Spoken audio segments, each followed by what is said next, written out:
Efek drama pertemuan Puan dan AHY sangat mengerikan. Ganjar Pranowo dan Jokowi kena tembak. Gawat, gawat, gawat.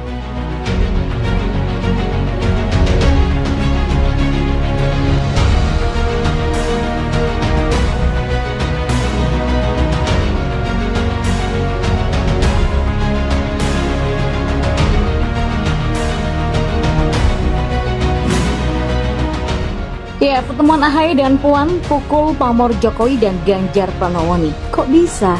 Itu bagaimana ceritanya? Ya, biar nggak gagal paham dan ngamuk-ngamuk ke penulisnya, tolong ngedengerin saya deh ya, sampai tuntas. Anda pasti seneng kalau ngedengerin saya. Oke, begini. Ini memang benar-benar sebuah kejutan dan drama politik yang sangat spektakuler.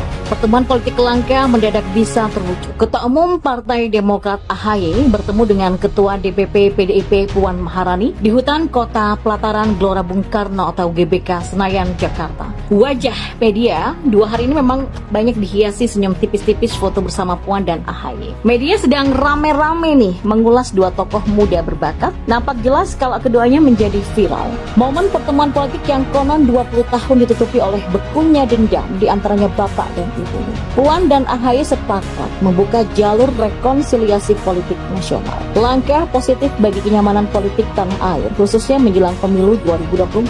Pertemuan yang digelar di GBK ini bisa dikatakan menjadi platform baru berpolitik santun dengan mengedepankan dialog dan mendahulukan toleransi untuk bisa menerima sebuah perbedaan, bahkan mengesampingkan luka politik lama yang cukup resahkan. Puan dan AHY menjadi wakil bagi generasi muda, menjadikan debut dan ikon baru sebagaimana framing baru bagi anak muda untuk terjun politik yang baik dan ideal. Puan sendiri sedang menjadi Ketua DPP PDIP, jabatan prestisius di partai di mana partai tersebut sedang menjadi bagian utama pendukung pemerintah. Sementara AHY adalah Ketua Umum Partai Demokrat yang pernah menikmati kekuasaan selama 2 kali pemilu di tahun 2004 sampai 2009 dan 2009 sampai 2014. Baik Puan dan AHY bukan anak sembarangan. Mereka adalah anak dari mantan Presiden RI Megawati Soekarno Putri, adalah presiden yang menggantikan Gus Dur, sementara SBY adalah mantan presiden yang terpilih langsung dalam 2 kali pemilu. Dalam konteks politik, pertemuan Puan dan AHY bisa dijadikan sebagai komunikasi antara 2 dinasti atau terah politik kubu Megawati dan SBY. AHY dan Puan sengaja dijodohkan dalam sebuah perkawinan politik. Beberapa pertimbangan terjadinya perkawinan politik ini adalah bagian reaksi politik untuk menghadapi berbagai isu dan kejadian politik di tanah air. Isu paling seksi adalah pemilu 2024. 2 isu dan agenda besar yang akan digelar di tahun 2024. Apa korelasi pemilu 2024 dan terjadinya perkawinan politik Puan dan AHY? Yang sangat jelas erat hubungannya dengan nama Jokowi dan Ganjar. 2 tokoh sentral tersebut adalah figur publik yang moncer menjadi tokoh nasional lewat kendaraan dan juga kerjasama politik dukungan. Menjadi presiden dan gubernur.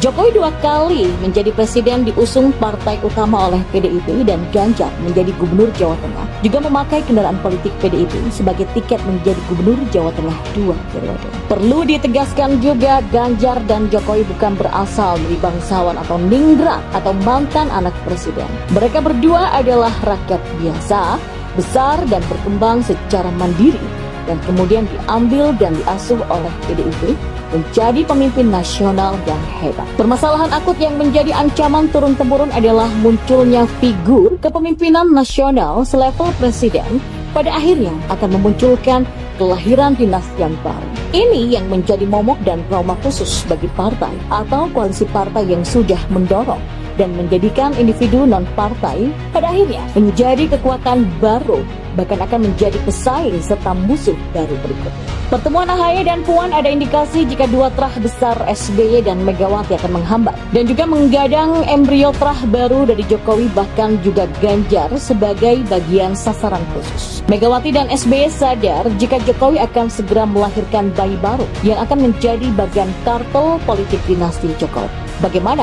awal pemerintahan Jokowi menjadi presiden terang-terangan menolak keterlibatan anak serta keluarga untuk terjun ke politik. Namun pada akhirnya Jokowi memberikan restu seorang Kaisang yang masih lugu untuk terjun di Pilkada Depok. Belum lagi Gibran yang selalu dimomong oleh Prabowo Subianto dan sempat juga ditowel menjadi wapresnya Prabowo. Kemudian ada menantunya Gibran yang sedang menjadi wali kota Medan dan sedang digadang-gadang berjaga di pilkada di Sumatera Utara sebagai cagup. Puan dan Ahaye menjadi politisi muda dan seharusnya di tahun politik 2024 sudah berjaga, kendati terlalu instan menjadi orang nomor 1 atau 2 di Indonesia. Namun kendala besar sedang dihadapi oleh dua anak mantan presiden tersebut. Di saat bersamaan muncul tokoh di luar elit partai seperti Ganjar dan Anies. Pencapresan Ganjar dan Anies Baswedan menjadi tamparan yang paling keras bagi putra dan putri pemilik partai. Harusnya Puan sudah menjadi bagian capres dari PDIP. Begitu juga Ahaye juga sudah mengantongi tiket pencapresan. Siang lagi dua tokoh muda ini harus terpental dari pencapresan. Puan akhirnya kalah dan rekomendasi PDIP untuk capres justru diberikan Ganjar, sementara Ahaye terlunta-lunta di koalisi perubahan. Posisi Ahaye kendati sebagai ketua umum partai secara formal belum mendapatkan dukungan untuk mendampingi Anies Baswedan. Survei lembaga politik sangat kejam meniatkan elektabilitas pemegang partai ditempatkan di level 2%. Ahaye dan Puan hanya masuk dalam nominal bursa cawapres, bukan capres. Dan ini bagian penghinaan politik terberat dan wajar jika Ahaye sangat tergoda dengan penawaran dan juga kode untuk segera tinggalkan koalisi perubahan yang dimotori oleh PKS dan Nasdem tersebut. Kesimpulannya, jika dalam perjodohan politik Ahaye dan Puan menjadi simbol politik pembendungan bagi elit baru atau wajah baru yang akan manggung di politik nasional. Mereka sadar jika peta politik atau konfigurasi politik saat ini posisi Ahaye dan Puan hanya menjadi ban serep para capres yang justru lahir dari rahim elit partai.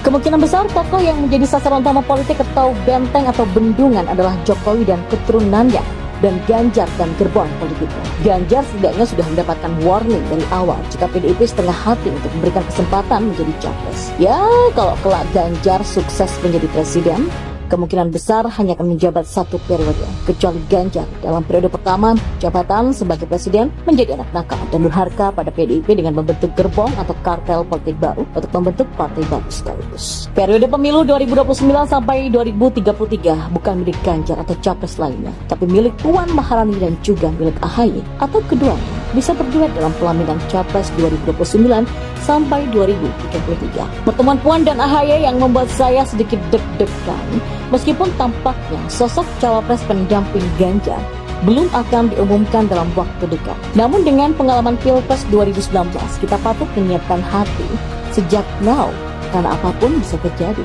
Seperti ketika Ma'ruf Amin ditetapkan sebagai capres Jokowi waktu itu. Siapa sih nggak kaget? Namun sepertinya kans untuk Ahaye dipilih sebagai pendamping Ganjar terbilang cukup kecil karena akan terjadi keributan yang cukup besar jika kesepakatan itu sampai terjadi. Secara elektoral, pengaruh juga kapasitas Ahaye memang belum sampai untuk menjadi bakal cawapres. Jadi kalau dibilang paketan koalisi yang sekiranya memungkinkan jika Puan dan Ahaye menyepakati sesuatu adalah tawaran Ahaye menjadi menteri yang sekaligus bisa menjadi ajang magang bagi Ahaye yang selama ini paling banter hanya menjabat sebagai ketua umum partai dan jabatan politik. Kemampuan leadership dan problem solving Ahaye sama sekali belum teruji karena belum pernah menjabat sebagai pemimpin yang terkait publik, bukan sekedar memimpin internal partai. Apalagi kalau kita ingat proses Ahaye menjadi cagup DKI Jakarta sampai ketua umum Demokrat, ya kita sama-sama tahulah bagaimana kemudahan yang diterima oleh anak Kepo itu. Betul kan, saudara-saudara?